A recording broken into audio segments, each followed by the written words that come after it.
When someone mentions medieval Europe, what is the first thing that pops into your head? Crusades, castles, knights, or is it the Black Death? Or be honest, is it gruesome torture techniques? Well, today we'll be discussing medieval Europe, or as it's also known, the Middle Ages, and we'll be delving into key events and the legacy of this defining period of European history. But first, a bit of background.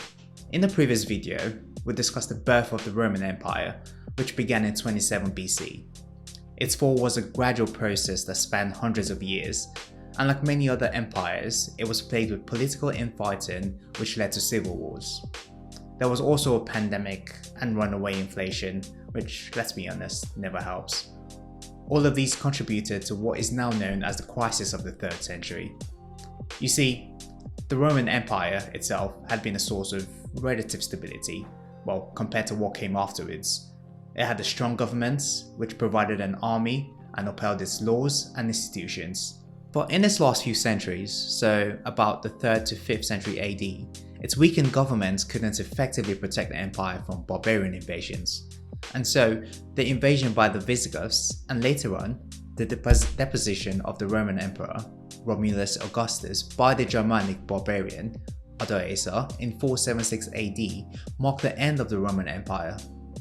After its collapse, Europe will fall into what we describe as the Middle Ages. The Middle Ages was the period from the fall of Rome until about 1500 AD, where the Renaissance period begins, but more on that in another video. It is further divided into 3 sub-periods: the Early Middle Ages, the High or Central Middle Ages, and the Late Middle Ages. And in this video, we'll be touching on the impact of this period on religion, education, war, and culture at large. We know that the classical Greco-Roman religions were predominantly polytheistic, and the Roman state and its people recognized its deities in the form of images and statues in public and in private places. The last few centuries of the Roman Empire, also known as Late Antiquity, saw the spread of 2 monotheistic faiths, Judaism and Christianity, and a few centuries later on we get Islam. As these religions gained prominence and acceptance, it began to influence governments. This was particularly true for Christianity, as it became the official state religion in 380 AD with the Edict of Thessalonica. And although there were differences in the practice between the Eastern and Western Rome, the rise of Christianity also marked an increase in what came to be known as the Holy Wars, as the early Christians struggled for survival, but we'll get to that soon. At this period in time, most of feudal Europe's population lived as peasants, and it's also during this period we get the manorialism system. Under this system of land ownership, the lord of the manor extracted rents from the peasantry in the form of labour, and later on as cash. If this sounds a lot like indentured servitude to you, well, you're not too far off.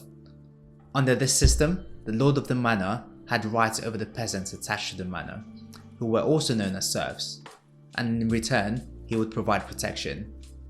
The early Middle Ages saw the formation of new kingdoms in Europe, such as the Franks, the Visigoths, the Anglo-Saxon kingdoms such as Northumbria and Kent and Wessex, and in the 8th century, we get the Islamic Caliphate and the Carolingians headed by Charlemagne in 800 AD. During the High Middle Ages, however, the Carolingian Empire split up under the recurring Viking invasions from the north. The Vikings took control of significant portions of Ireland, England, and Normandy in France. In 1066, William the Conqueror, Duke of Normandy, conquered England, and in the Iberian Peninsula, the Christian north was pushing against the Muslim south. Over in the east, we also see the re-emergence of Bulgarian Empire and the rise of the Mongol Empire under Genghis Khan in the 13th century.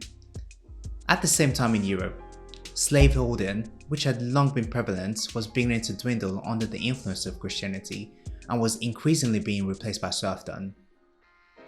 By the way, if you've ever wondered what the connection between the words Slavs and slaves were, look no further. The connection exists due to the history of the Slavs of Eastern Europe being taken as slaves by Islamic Spain in the 9th century.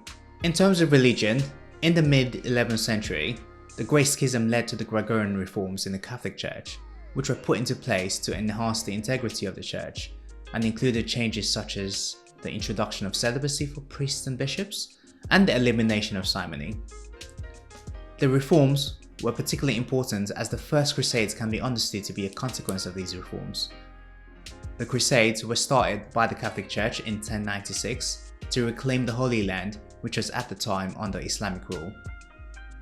The High Middle Ages also saw key technological advancements, such as the first mechanical clocks, gunpowder, and new techniques for building ships.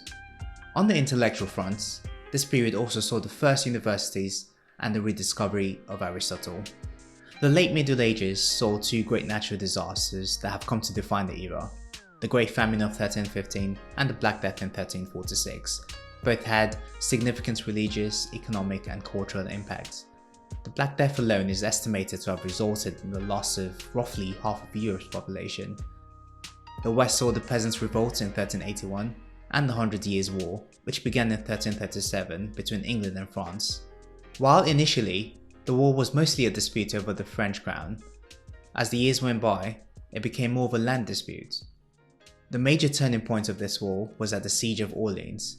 It was at this point we witnessed the heroic acts of Joan of Arc, a peasant girl who took up arms against the English. In the east, we witnessed the creation of the Grand Duchy of Lithuania and the capture of Constantinople, the capital of the Byzantine Empire.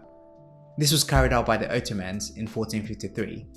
Remember, the Byzantine Empire was the eastern half of the Roman Empire. Its fall marked the end of what was left of the Roman Empire. In this period, the invention of the printing press was a defining moment in world history, as it preceded widespread literacy in Europe and democratized knowledge in a highly unequal society. The medieval period marked the emergence of a European civilization, born out of a diminished Roman Empire, and represents a pivotal time in European history. The spirit of this time was so influential that some of your favorite TV series, games, and books are set in this period and draw inspiration from themes of this era. Think knights, castles, peasants, and monarchs.